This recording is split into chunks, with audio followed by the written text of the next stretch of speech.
Hello, my wonderful people. I greet you all and I welcome you all. Good morning and happy Sunday to you all.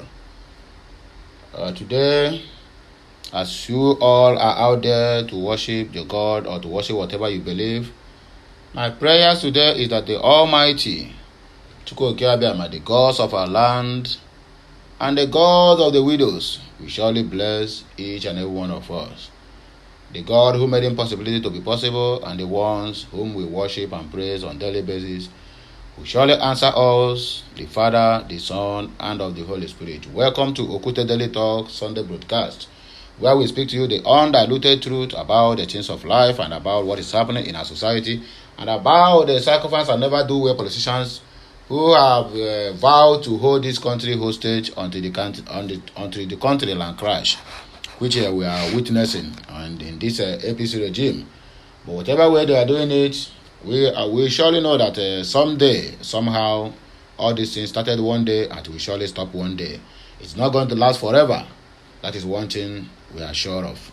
It might not be on this regime, it might be in the other regime, it might be, but the bottom line is that it starts one day and it must surely end one day. So, my dear people, in case you are wondering who's on the line, this Okute Daily Talk, bringing to us this Sunday morning broadcast, bringing every details of this country, whatever that's happening, to your doorstep. I don't compromise and I don't paint walls. I go straight into the news and I tell you what you need to hear, what your heart desires to hear. I don't propaganda and I don't give propaganda's news. So, if you are commenting on my comment section, please be polite, okay? And also be matured enough to know that what I'm doing, I am passing the messages to everybody out there.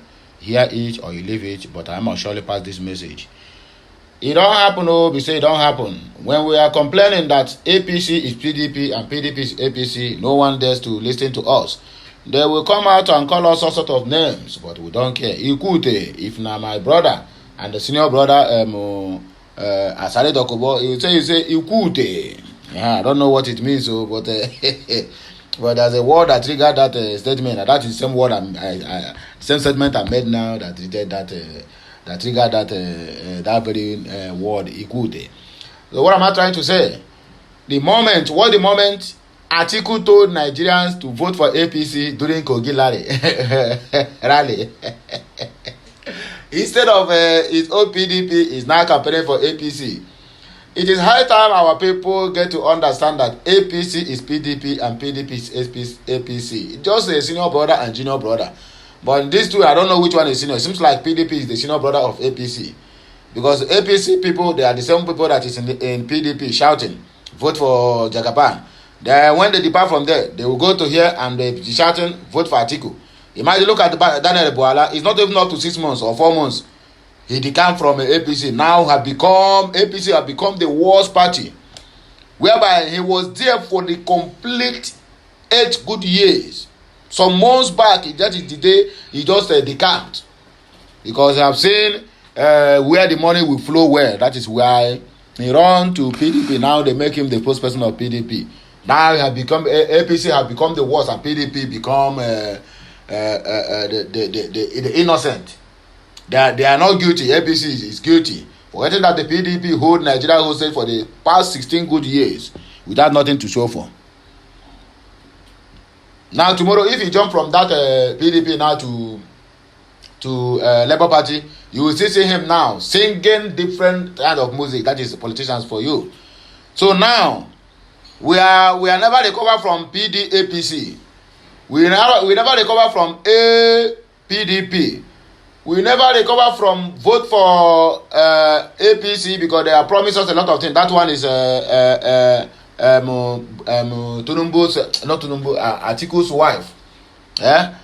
He went for rally. He was campaigning for APC. Now the husband again, he done the campaign for APC in Kogi rally.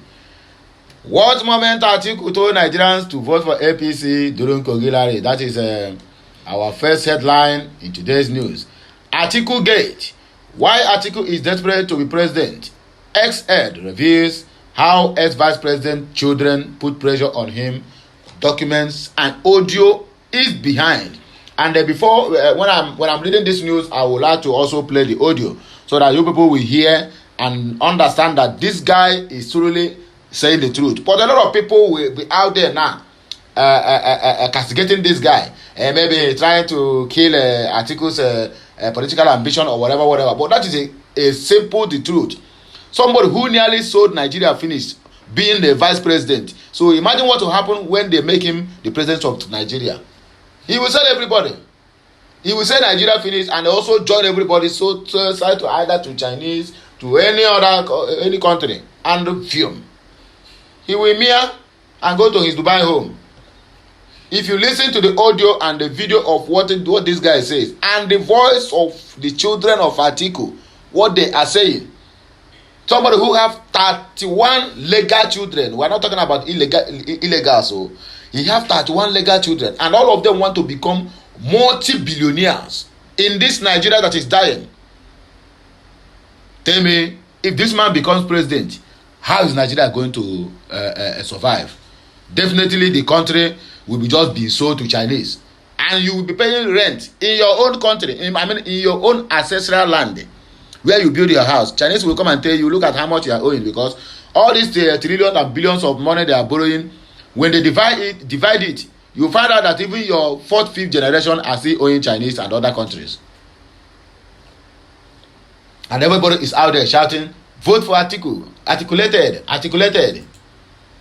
2023 elections, you saw paper in 8 years. Bishop David Oyedepo have won Nigeria once again. 2023 elections, everyone has abandoned me. Deji Adeyanju cries out. He never see anything. Uzodinma scorecard, APC PDP trade wars in Imo State.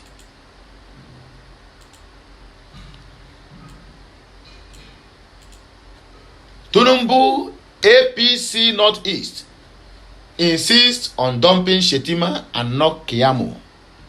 The war is due to start. We are waiting for more dramas, because more drama will still evolve in this very election coming next month.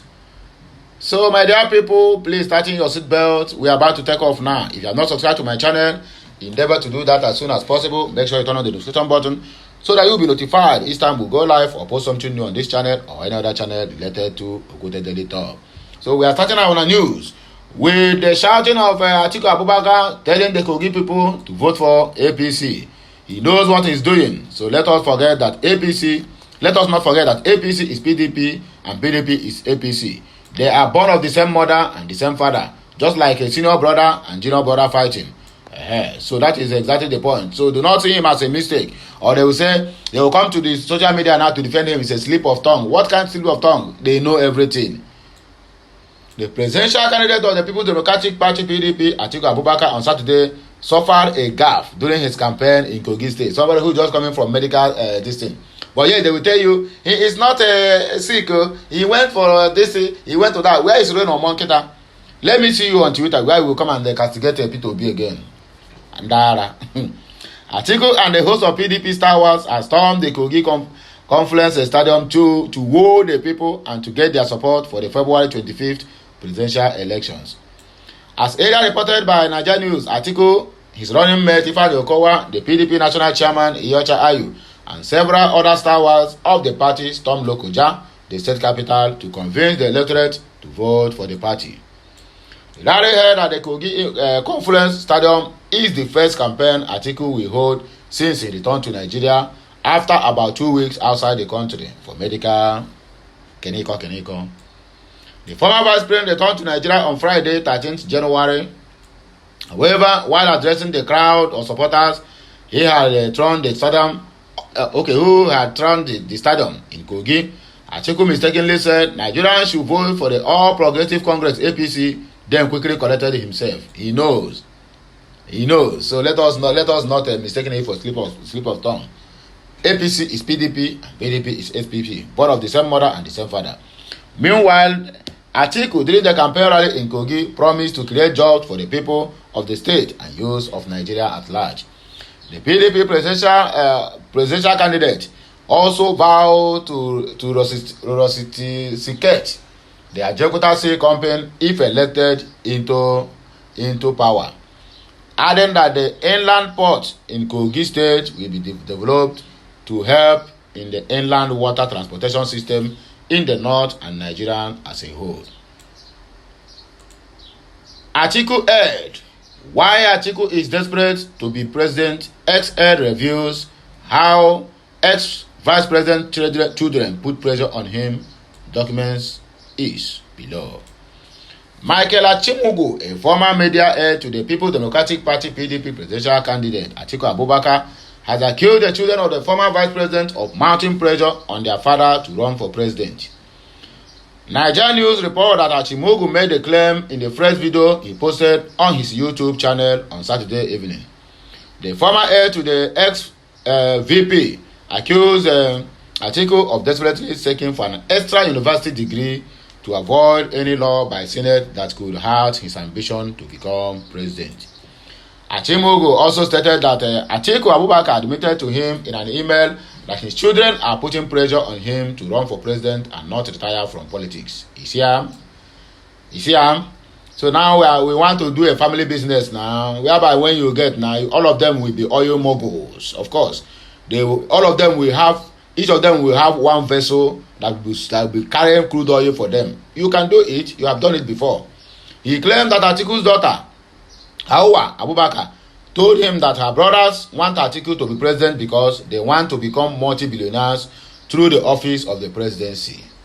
In an audio released by Achimugu, Mohammed Abubakar allegedly claimed that his goal in life is to see his father become president, adding that when Atiku becomes president, his appetite would become larger. You get it? We will listen to the voice later, but let us complete our news. Nigeria News report that this is the second expo released by Achimugu to, according to him, guide against Nigerians planning to vote Atiku. Will they ever listen? If they will listen, fine and good, but if they will not, I know them very well. He claimed that Wazirin admitted to him that former Plateau State Governor Joshua Dariye paid money into the account of marine float set up and controlled by Atiku or his cronies. Achimugu has also revealed how one of Atiku's friends appropriated a media company he set up with billions of naira. He wrote, "The SPV conversation made me recall one of the emotional moments I ever shared with him. It was at the end of 2017 and the Wazirin had recounted how he spent billions of naira buying equipment and setting up a media company using one Olushola Akande as proxy. According to him, when he wanted his company returned to him, Akande refused. Atiku could not go to court because the documents were in the proxy's name. That event was where he said to me, all of the people I have helped are never as loyal to me as I was to Shehu Musa Yaradua. Moved by emotions, I have felt extremely pity for him. Today, Akamode is still in his circle of friends. I will discuss the details in one of the sequels to this piece. Documents. Mike, I would prefer an institution in Nigeria where short qualifications may not be subject to scrutiny, preferably a polytechnic. I am under intense pressure. Please, hurry up. Thanks, Atiku. Sent from iPhone. Hey, while I know they finish. Mike Achimugu on 3/14/2020. We will handle it and be totally done by Monday. Daddy, so sorry for the pressure. Mike Achimugu. Hey, that is Atiku Abubakar. To me, my children are putting too much pressure on me. Instead of them to just let me retire, they just can't. They are not in want. They have jobs, homes, cars, etc. But they just want me not to retire. I can't understand. They have been hired. Their moms too. Oh, while I know they finish. So this is the documents and whatever I want to hear. So, my dear people, and I don't hear them from the horse's mouth. And before we proceed further, I would like to play the voice to you so that you can as well be well informed what Atiku Abubakar and his family is planning for Nigeria. They are planning to sell off the whole country simply because the children want to live large. Please do not touch the dial. Listen to this voice conversation and also the voice of the children of Atiku, where they are planning what they will do if their father becomes president. In whose purse this money is going to come out is from Nigerian purse, from Nigerian economy. We are complaining about that economy, and somebody is out there pressuring their father to become president so that they can start to live large, more than the way they have been living before. Even the one their father stole before is not enough for them. They still want him to steal more. And the old man want to retire but refuse. But I don't know how he can give what did I call it? Give reason or give idea to this their pressure. If by you never ever want to contest for president, are you the one controlling your children now, or your children are the one controlling you? I don't understand. But please listen to this voice attentively. One day in 2020, there were rumors that the Senate wanted to amend the requirements for the office of president to raise the minimum qualification. And Atiku had felt that he was the target of that process. And so he had reached out to me frantically via email. In that email, he said that beyond the Senate, his children were also pressuring him, his family, basically pressuring him to run for office, and as such wanted him to acquire, by any means necessary, a higher certificate that would make him eligible to run for office. And so he wanted me to help him secure admission to any Nigerian polytechnic where he could purchase such a certificate without scrutiny. I secured admissions for him at Federal Polytechnic Ida and Durban Polytechnic in Abuja. He sent money and I paid his fees. But I had advised him that the scrutiny he wanted to avoid was not going to be possible because the ever-vigilant DSS were always around these schools investigating, and so there was no way he was going to avoid scrutiny. Acting on that advice, somehow he secured admission to Anglia Ruskin in the UK. I do not know how he did it, but he secured a master's degree from there. But he didn't go to school because he loves education. He went to school to fulfill his desperation of becoming president of Nigeria. In that email, he had mentioned the fact of his children forcing him, putting him under intense pressure to run for office again. I wondered why, but it didn't take too long for me to find out why. So Hawa is Atiku's daughter, one of his daughters, and she had told me herself that one of the reasons her brothers, especially Mo, whom she mentioned, would do anything for their father to become president was the fact that he knows that he must become a multi-billionaire should his father make it to that office. In her words, nothing will stop him. Now, when you put into perspective the fact that Atiku has 31 biological children, each one of them wanting to become a multi-billionaire, then you understand why he should be afraid of letting this family near that space. I was later to speak with Mo himself, and he affirmed what his sister told me. He said that there is no other goal in his life right now than for his father to become president, because he knows that when his father wins, his appetite will become larger. Also, these children want to emulate their father's royalty or royal lifestyle lived abroad. And so it is their dream to relocate abroad with their various families. But they feel that the billions they already have, even by the admission of their father, they are living comfortable lives here, that those billions are not yet enough. They need more. And so they need their father to be in office so they can embezzle more money and relocate. Do you know what it will cost you, this country, for 31 children to aim to be multi-billionaires in a country where we are already short of funding of major critical projects? They'll rip Nigeria dry. You can listen to them. You don't have to take my word for it. People complained bitterly about Chidoka. He said Chidoka used daddy's money and didn't deliver. The enemy was saying that no one came through.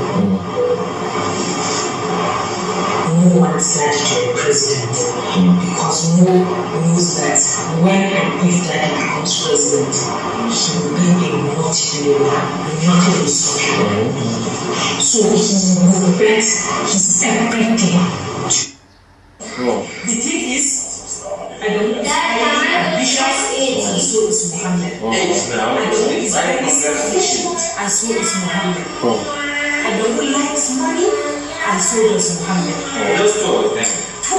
And so it is too. And everybody wants to feel closer to that. Like, there have been instances where I've been interested in, going for an office maybe or whatever, but for whatever reason, that didn't happen. But I'm just at a point where my primary interest is to see Atiku Abubakar become president. There is no secondary interest for now or tertiary interest or anything. That is the only interest I have now. Now, once they are successful, then I would say my appetite will now become very, very large. It makes sense. So that's more what I'm focused on. I'm trying to make him president. Like you. We'll try our best. That's it of you. Let's see how things go. Okay. If I have plenty money now, I can even move my family out of this country. Money to move your family out of the country is not something you'd lack at the moment. Really? And you just disguise. I am my investment advisor. Do I need to be? I don't need to be now. If you are my investment advisor, so if I but I move them out. See, abroad is not enjoyable if you don't have money. So I agree.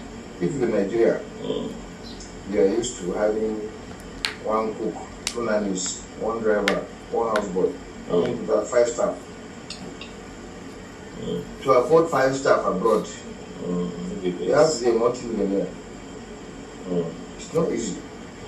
And I'm not a multi-millionaire. And I don't want to be living this kind of lifestyle here and I'm living in there comfortably. Then I'll go abroad and be living one kind of life. I can relate. You do have a point. You understand? So, moving is one thing, but moving comfortably to match your current lifestyle is another thing. I agree. So unless it becomes essential for them to move, I'd rather not move until if God has blessed our hustle and struggles. How many was it meant for me? Yes, that was really meant for you. At my young age, you're asking me how many was it meant for me? You and the Oyo State governor.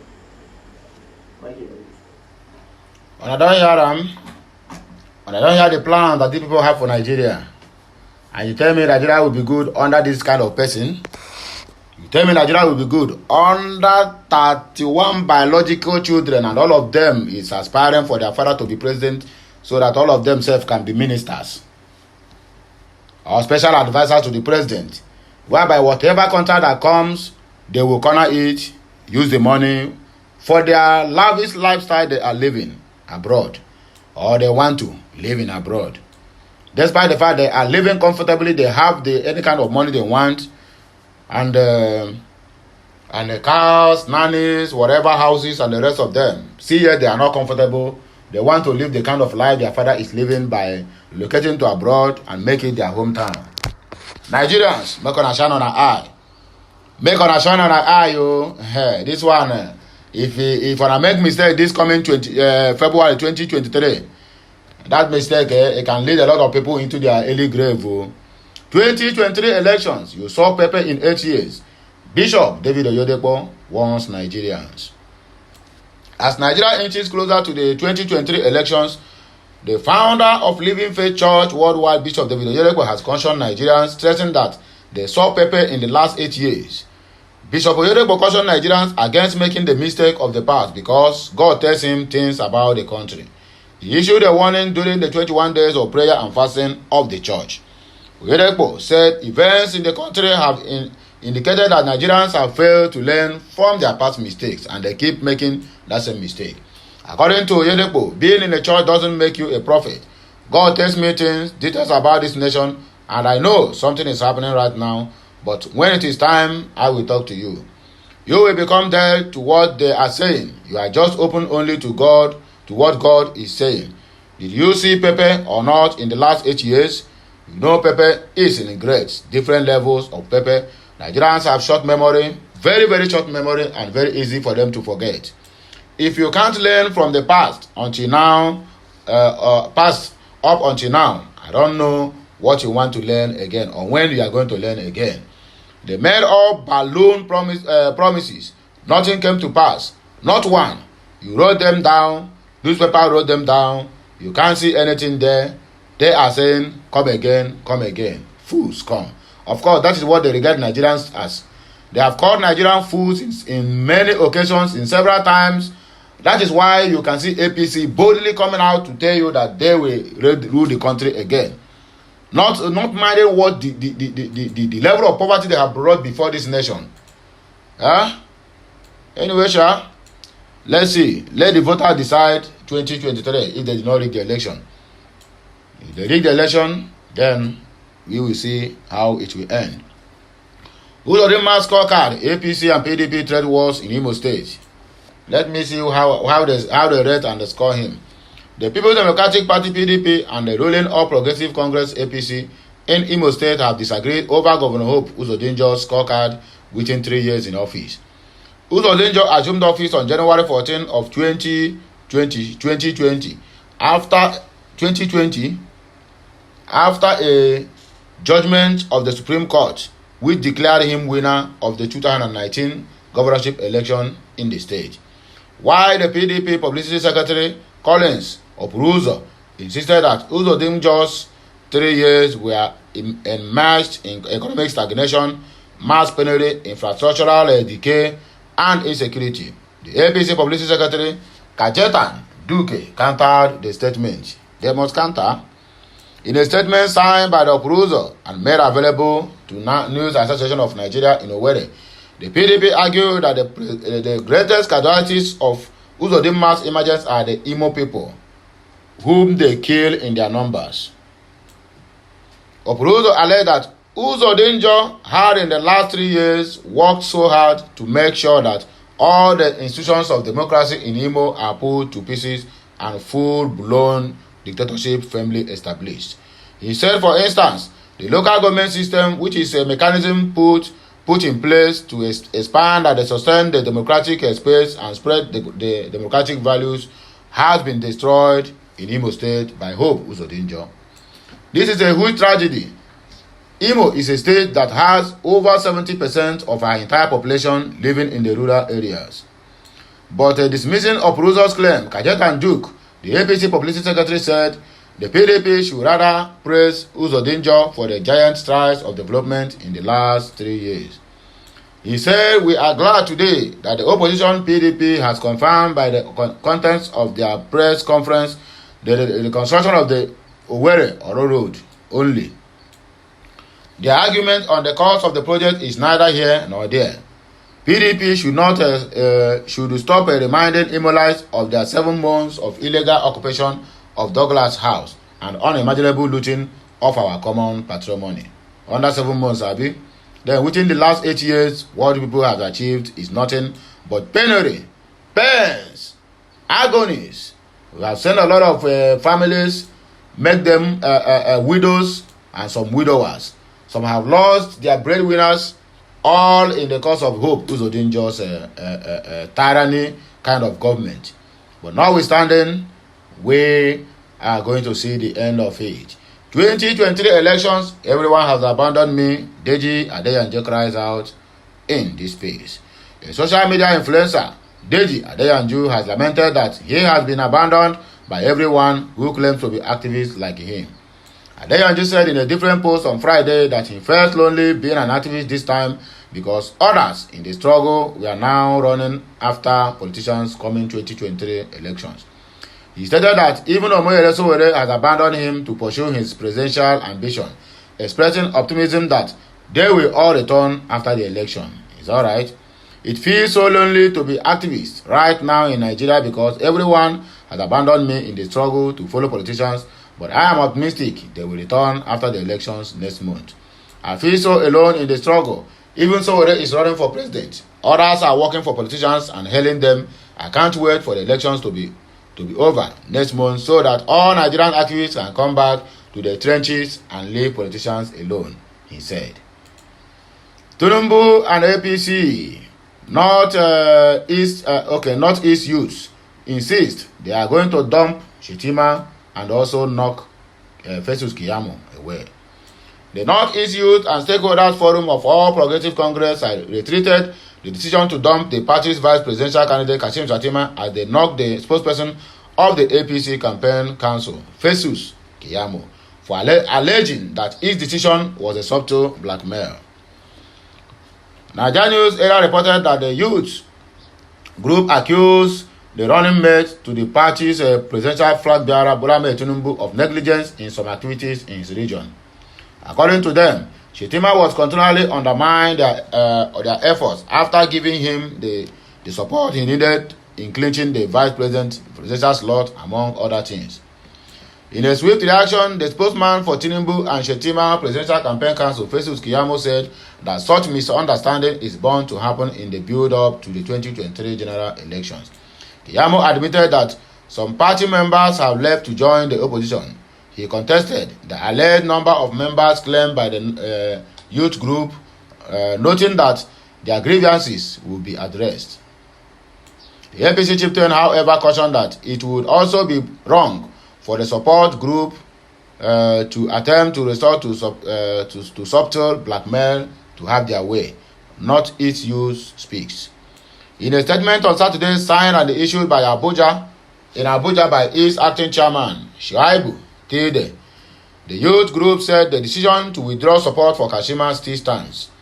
They argued that the Minister of State for Labour, Festus Keyamo, lacked an understanding of the caliber of people in the Northeast, the reason he called them cheap blackmailers.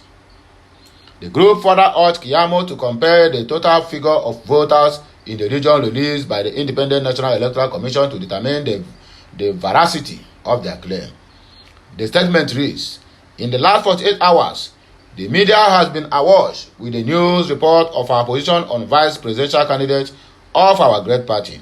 We wish to reaffirm our resolve on the issue and the state unequivocally loud that our position to withdraw our support for the vice presidential candidate of our dear party, Senator Kashim Shettima, still stands.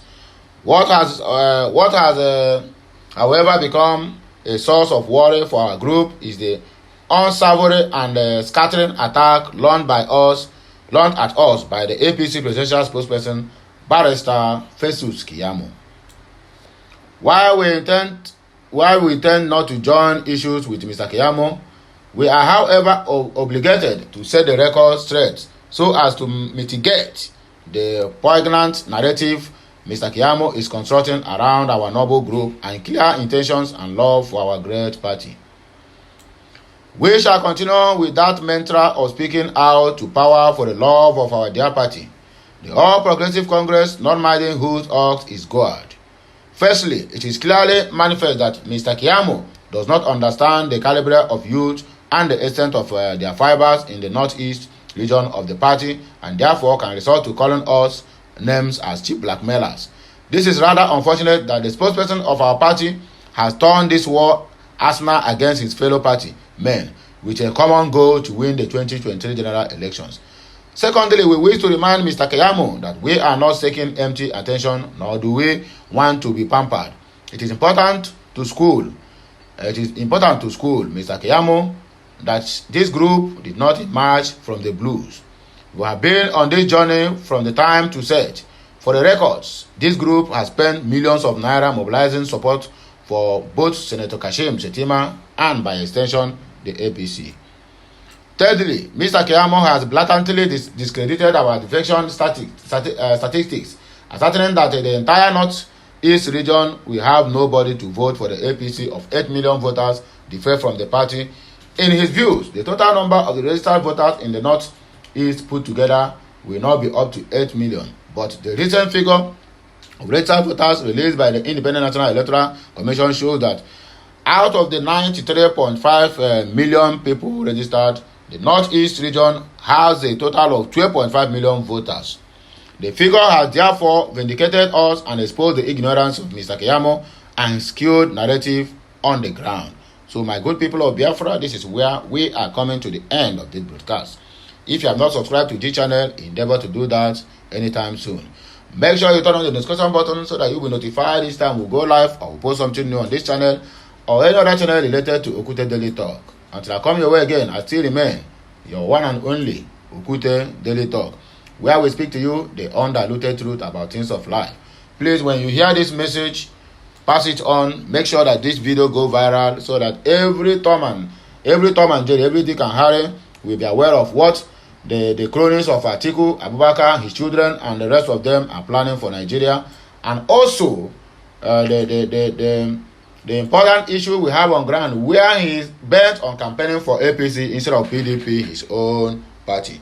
So all these things got to show you that these people, they know what they're doing. They are A and they are also B. So my good people, please, until I come your way again, have a nice day and have a nice Sunday celebration. May the Almighty Chukwuka Abiyama bless you all, grant you your heart desires, the Father, the Son, and of the Holy Spirit. I am signing out. Until I come your way again, bye for now. Kemesiano.